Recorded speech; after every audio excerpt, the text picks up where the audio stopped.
Bismillahirrahmanirrahim. Assalamualaikum warahmatullahi wabarakatuh.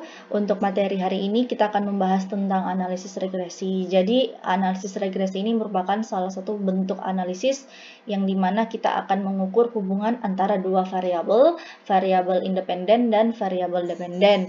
Nah, untuk analisis regresi ini merupakan salah satu metode yang sangat umum digunakan oleh para peneliti ketika mereka ingin membuktikan bahwa kedua variabel yang mereka teliti itu memiliki hubungan, baik itu hubungan yang parsial maupun simultan atau bersama-sama. Nah, untuk analisis regresi ini terbagi atas dua. Yang pertama adalah regresi linear dan regresi nonlinear.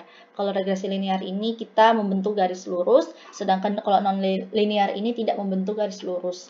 Kalau regresi linear ini memiliki dua macam jenis, ada regresi linear sederhana dan regresi linear berganda. Kalau regresi linear sederhana kita menggunakan satu variabel bebas atau variabel X-nya. Kalau regresi linear berganda kita menggunakan lebih dari satu variabel bebas atau dua atau lebih variabel X-nya, seperti itu. Nah, itu mungkin secara umum untuk analisis regresi. Selanjutnya kita masuk ke regresi linear sederhana. Nah, untuk persamaan regresi linear sederhana kita menggunakan persamaan yang dimana ini nanti yang akan menggambarkan hubungan antara kedua variabel. Yang pertama kita rumusnya itu Y sama dengan A tambah BX. Jadi Y ini adalah responnya. Respon Y itu maksudnya adalah variabel terikat atau dependen, A ini adalah konstanta, B ini koefisien regresi variabel independennya, dan X ini adalah prediktor atau variabel bebas independen, seperti itu. Jadi masing-masing ini akan kita cari. Yang pertama di mana A sama dengan delta Y dikurangi B dalam kurung delta X dibagi N. Sedangkan kalau B sama dengan N dalam kurung delta XY balas kurung dikurang delta X dikali delta Y dibagi N dikali delta X pangkat 2 balas kurung dikurang dalam kurung delta X pangkat 2. Itu mungkin rumus untuk persamaannya. Nah, sebelum masuk di situ, kita langsung aja masuk ke contoh soalnya. Seperti itu. Nah, untuk contoh soalnya, diambil dari data 10 responden yang berasal dari tenaga pendidik dan kependidikan pada suatu lembaga untuk mengetahui pengaruh insentif X terhadap disiplin kerja guru atau Y. Jadi ini adalah datanya 10 responden. Selanjutnya, langkah pertama yang harus kita lakukan adalah kita harus menyusun hipotesisnya. Jadi hipotesisnya ada hipotesis HA dan hipotesis HO. Jadi HA ini merupakan hipotesis pertama yang dimana jika HA diterima maka terdapat pengaruh yang signifikan antara insentif terhadap disiplin kerja. Kalau HO tidak terdapat pengaruh yang signifikan antara insentif terhadap disiplin kerja. Seperti itu. Nah, selanjutnya setelah menyusun hipotesis, kita menyusun tabel distribusi frekuensi. Jadi, tabel distribusi frekuensi ini sudah saya jelaskan cara menghitungnya di beberapa materi sebelum saya, yaitu uji normalitas data. Di situ kita membuat tabel distribusi frekuensi yang cukup panjang di sini, banyak sekali. Jadi saya tidak perlu jelaskan lagi bagaimana cara membuat tabel distribusi frekuensi. Seperti itu. Nah, selanjutnya langkah yang ketiga adalah kita mencari nilai B-nya terlebih dahulu. Jadi untuk mencari nilai B, kita harus melihat dari tabel distribusi frekuensi, kita ambil angkanya. Yang pertama B sama dengan N. N ini adalah jumlah responden dalam kurung delta XY. Delta XY jadi yang ini 2727 dikurang dalam kurung delta X 174 dikali 156 delta Y dibagi 10 dalam kurung delta X pangkat 2. Ini 3064 dikurang delta X ya. Ini delta X 174 lalu dipangkatkan 2. Seperti itu. Jadi B sama dengan 27270 dikurang 27144 dibagi 30640 dikurang 30276. Jadi B sama dengan 126 dibagi 364. Kita dapatkan B 0,34615385. Kita bulatkan jadi 0,346 saja. Seperti itu. Nah, setelah dapatkan nilai B, kita masuk ke nilai A. Jadi untuk nilai A kita masukkan rumus saja. Delta Y dikurangi B dalam kurung delta X dibagi N. Jadi delta Y ini adalah 156 dikurang 0,346. Ini langsung menggunakan semua angkanya, bisa juga menggunakan 0,346 ya, gitu, dikali 174, ini 174, dibagi 10, 156 dikurang 60,2307699 dibagi 10. A sama dengan 95,769231 dibagi 10 sama dengan A 9,5769231. Kita bulatkan 9,577 karena di sini 69, kita bulatkan jadi 7. Nah, selanjutnya kita menentukan persamaan regresi. Jadi kita sudah dapatkan nilai A, kita dapatkan nilai B. Jadi kita masukkan saja A tambah BX sama dengan 9,577 ditambah 0,346X. Seperti itu.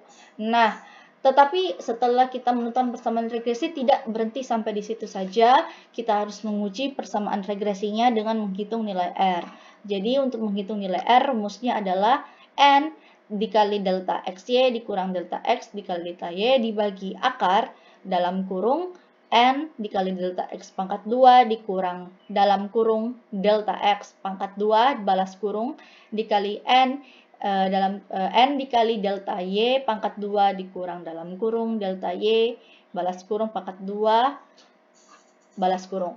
Nah, setelah itu kita masukkan angkanya, kita dapatkan 0,3560743.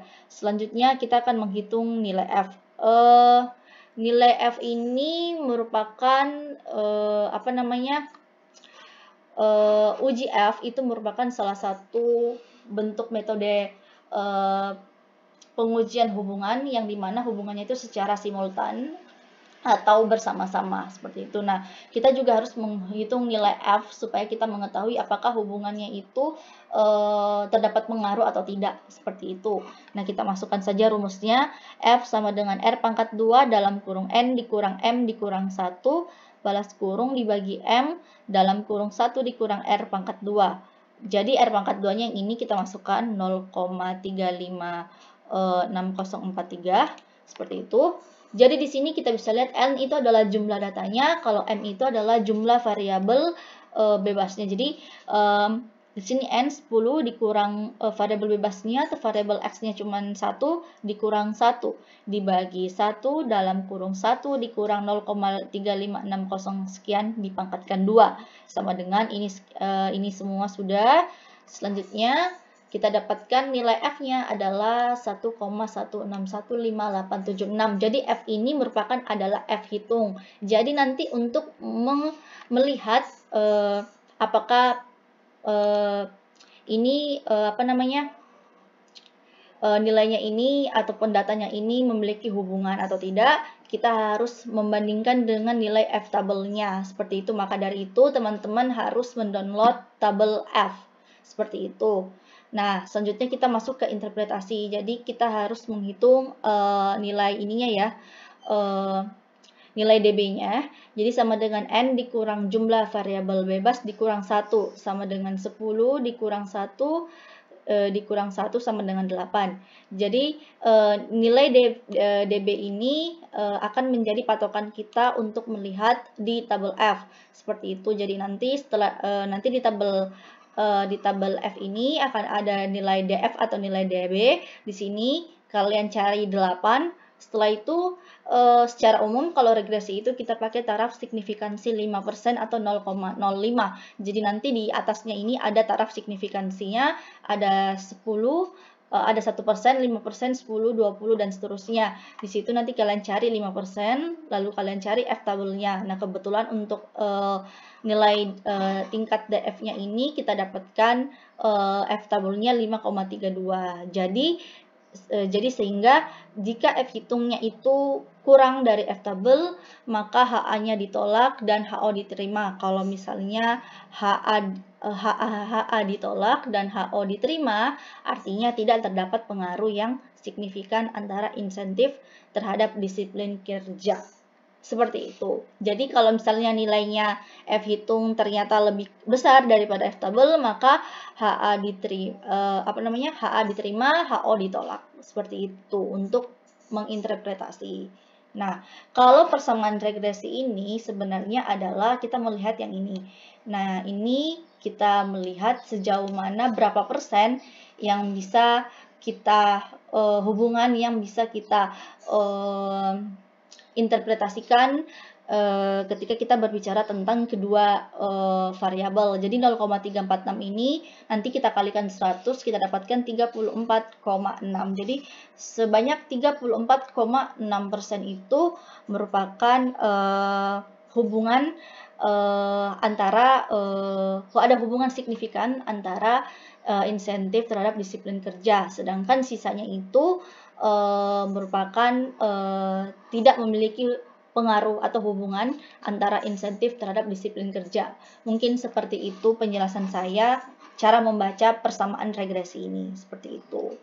Nah, selanjutnya untuk bagian C-nya kita masuk ke regresi linear berganda. Jadi kalau regresi linear berganda kita menggunakan lebih dari satu variabel. Nah, kalau untuk persamaannya kita sama saja menggunakan regresi linear, kita pakai Y sama dengan A tambah B kali X. Cuman bedanya karena ini menggunakan lebih dari dua variabel bebas, maka BX-nya ini bertambah juga. Jadi misalnya kita menggunakan dua variabel X, berarti A tambah B1X1 ditambah B2X2 dan seterusnya. Seperti itu untuk persamaan umum regresi linear berganda. Nah, selanjutnya kita masuk saja ke contoh soal. Misalnya seorang peneliti ingin mengetahui apakah stres kerja dan kepuasan kerja berpengaruh terhadap prestasi guru. Nah, ini datanya dari 15 responden. Nah, langkah pertama kita harus menyusun hipotesisnya. Jadi HA terdapat pengaruh, kalau HO tidak terdapat pengaruh ya di sini. Selanjutnya langkah kedua kita menggunakan tabel distribusi frekuensi. Jadi kalau untuk linear berganda jauh lebih banyak tabel yang harus kita hitung, mulai dari X1, X2, X1 pangkat 2, X2 pangkat 2, X1 kali X2, terus Y-nya, Y pangkat Y2, ini nilai Y2-nya, Y pangkat 2-nya, terus X1 dikali Y, X2 dikali Y. Ini semua nilai-nilainya, gitu ya. Ini nilai secara anunya, ini rata-ratanya. Seperti itu. Nah, selanjutnya langkah ketiga adalah hasil perhitungan di tabel distribusi frekuensi kita ubah ke dalam standar deviasi atau nilai deviasi. Jadi masing-masing hasil perhitungan ini kita ubah ke dalam standar deviasi. Jadi kalau standar deviasi kita pangkatkan 2, baru dibagi jumlah responden. Jadi untuk nilai delta S1 pangkat 2, kita cari nilai deviasinya kita dapat 48,9. Untuk delta X2 pangkat 2 kita dapatkan 195, delta Y pangkat 2 kita dapatkan 39, delta X1 X2 kita dapatkan minus 52,4677, untuk delta X1Y kita dapatkan 18,6, delta X2Y kita dapatkan berapa ini? Ini saya lupa hitung ya untuk delta X2Y-nya. Nanti di materi nanti, ini delta X2Y 14,667 ya. Sini saya lupa tuliskan. Oke. Selanjutnya setelah dapat nilai deviasi, kita masukkan data yang diperoleh ke dalam persamaan. Jadi kita buat ke dalam persamaan dulu. Seperti itu. Nah, untuk persamaan pertama, delta X1Y dan sama dengan B1 delta X1 pangkat 2 ditambah B2 delta X1 X2. Itu untuk persamaan pertama. Untuk persamaan kedua, delta X2Y sama dengan B1 delta X1 kali X2 ditambah B2 delta X2 pangkat 2. Seperti itu. Setelah dapat persamaan, selanjutnya kita akan menghilangkan nilai B2 dengan persamaan. Jadi jika persamaan 1 dan 2 diambil dan disamakan nilai B2-nya, jadi kita harus menyamakan nilai B2 dengan persamaan 2 tetap, maka persamaan 1 harus dikalikan dengan 3,73062. Jadi 3,73062 kita dapatkan dari nilai delta X2 pangkat 2 dibagi yang ini ya, ini dibagi 52,46667, sehingga dapat diketahui nilai B1-nya ini ya. Kita dapatkan ini untuk nilai B1-nya. Nilai B1 yaitu yang pertama ini masukkan 69,6382 ya. 69 sama dengan 182,55177B1 dikurang 195,7331B2. Seperti itu. Jadi ini kita pakai persamaan yang ini ya. Mari kita lihat dulu persamaan 1, 2 diambil dan disamakan nilai B2-nya dengan persamaan 2 tetap. Jadi persamaan 2 tetap, maka persamaan 1 harus dikalikan dengan 3,73062. Jadi nanti persamaan yang ini ya kita kalikan dengan 3,73062 seperti itu. Jadi kita dapatkan 69 jadi 18,667. Coba saya kalkulator dulu supaya lebih ya. 3,73062 kita kali 18,66667 69,63825 sama dengan 182. Jadi 48,9333 kita kali 3,73062 supaya kita harus bisa menyamakan persamaannya seperti itu. Nah, kita dapatkan setelah dapat ini, setelah kita kalikan, ini kita kita tambah kita tambah maksud saya. Kita tambah ini habis karena ada minus, habis. Jadi ini 182 dikurang 152 dapat 131,08499 B1. Ini dapat 84,30492. Jadi mendapatkan nilai B1 kita bagi dapat 0,648075 atau 0,648. Seperti itu. Selanjutnya setelah dapat nilai B1 kita masukkan nilai B2. Jadi untuk nilai B2 kita boleh pakai persamaan apapun. Jadi untuk yang ini kita pakai persamaan yang pertama. Kita masukkan nilai B1 0,648 sehingga kita dapatkan nilai B2 itu adalah 0,249. Seperti itu. Nah, selanjutnya untuk langkah yang ketujuh kita memasukkan nilai yang telah diketahui ke dalam persamaan regresinya. Jadi kita masukkan dulu nilai regresinya. Kita masukkan ini untuk secara manual kita bisa pakai persamaan seperti ini. Y sama dengan Y. Y-nya ini 15,67. 15,67 yang ini ya. Rata-rata yang Y ini kita pakai rata-rata 15,67. Jadi Y kurang rata-rata sama dengan B1 X1 dikurang rata-rata ditambah B2 X2 dikurang rata-rata. Jadi di sini Y sama dengan 15,67 ditambah B1 tadi 0,648 dalam kurung X1 dikurang 16,73. Jadi 16,73 kita dapatkan dari rata-rata X1 ya. Di sini terus ditambah 0,249 tadi B2 dikali X2 kurang 19,13 kita dapatkan di sini. Seperti itu. Nah, setelah itu kita kalikan ke dalam, kita dapatkan 15,67 ditambah 0,648 dikurang 10,8 841,6 ditambah 0,249 X2. Jadi kita dapatkan ini 15 dikurang 10 dikurang 4,7634. Kita dapatkan 0,65 ditambah 0,648 X1 ditambah 0,249 X2 seperti itu. Jadi ini ada keterangannya ya masing-masing. Jadi teman-teman bisa kalau misalnya masih bingung bisa lihat keterangan simbol-simbolnya di sini. Seperti itu. Selanjutnya langkah ke-8 adalah kita menguji lagi persamaan regresi dengan menghitung nilai R. Untuk rumus nilai R ini agak sedikit berbeda karena kita pakai B1 dan B2. Seperti itu. Jadi rumusnya akar B1 delta X1Y ditambah B2 delta X2Y dibagi delta Y pangkat 2. Jadi kita dapatkan semua angkanya, kita dapatkan nilai R 0,632. Selanjutnya kita akan menguji nilai F atau uji simultan. Kita pakai tetap rumus yang sama. Di sini N-nya respondennya 15, variabel independennya 2 dikurang 1. Dapat 12. Ini 0,40037299 ya. Ini pangkat 2 ya. gitu.